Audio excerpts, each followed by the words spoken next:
స్కూల్కి కూడా. ఆమె కొంచెం డీవియేషన్ అయింది, ఎందుకంటే ప్రతి పిల్లల్లో కూడా కొంత ఉంటుంది పట్టుదల, నాకు బాగా వచ్చు, నాకు బాగా తెలుసు, అది మంచిది కాదు. ఎంత అణిగి ఉంటే అంత ఎదుగుతో అనే సామెత ఏదైతుందో అట్లా ఉండండి. అట్లా ఇందాక Das sir and Jalandhar sir చెప్పినట్టు ఆల్వేస్ బీ ఆప్టిమిస్టిక్. ఎడారి ఉంటే అయ్యో నాకు ఏమీ లేదు ఇక్కడ అని కాదు, ఎడారులో కూడా ఓయాసిస్లు ఉంటాయి, ఓయాసిస్లు ఉంటాయి, దాంట్లో వాటర్ ఉంటుంది, ఆ వాటర్ని వాడుకొని మేము వెళ్ళగలుగుతాము. That spirit should be.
మొన్న ఎస్ఎస్సి 10th క్లాస్ రిజల్ట్లో నాకు 541 మార్క్స్ రావడం జరిగింది. దీని వల్ల హార్డ్ వర్క్ మేమైతే కన్సిస్టెన్సీగా హార్డ్ వర్క్ చేసినాం, అది స్టడీ చేసినాం. దాని వెంట మా సార్లు కూడా చాలా కష్టపడారు, కావున నాకు ఈ మార్క్స్ అయితే రావడం జరిగింది. I want to become collector. SSC రిజల్ట్స్లో నాకు 550 మార్క్స్ రావడం జరిగింది.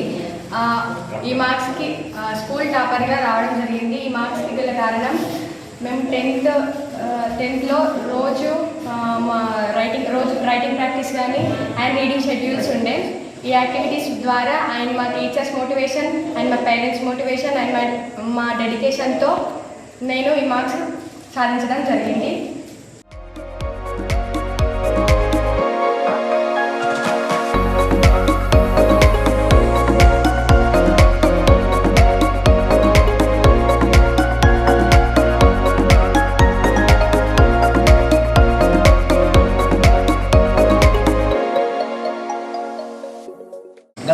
నా పేరు రవీందర్. గత 4 సంవత్సరాల నుంచి మా పడిగల్ గ్రామంలో 10వ తరగతి విద్యార్థులు మంచి ప్రతిభ సాధించినటువంటి మొదటి స్థానం, 2వ స్థానం, 3వ స్థానం సాధించినటువంటి విద్యార్థులకు నేను గత 4 సంవత్సరాల నుంచి నాకు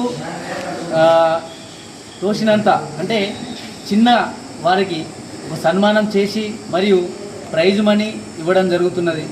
ఎందుకోసమంటే ఈ రోజుల్లో పట్ల విద్యార్థుల లోపల పోటీతత్వం పెంపొందించడానికి మరియు విద్య అనేది వాళ్ళ జీవితాన్ని మార్చేస్తుంది. కావున ఈ గ్రామం నుంచి మంచి చదివి వారు భవిష్యత్తులో మంచి పెద్ద ఆఫీసర్లై ఈ గ్రామానికి మరియు తల్లిదండ్రులకు, ఉపాధ్యాయులకు మరియు దేశానికి మంచి పేరు ప్రతిష్టలు సంపాదిస్తారని చెప్పి నేను ఆశిస్తూ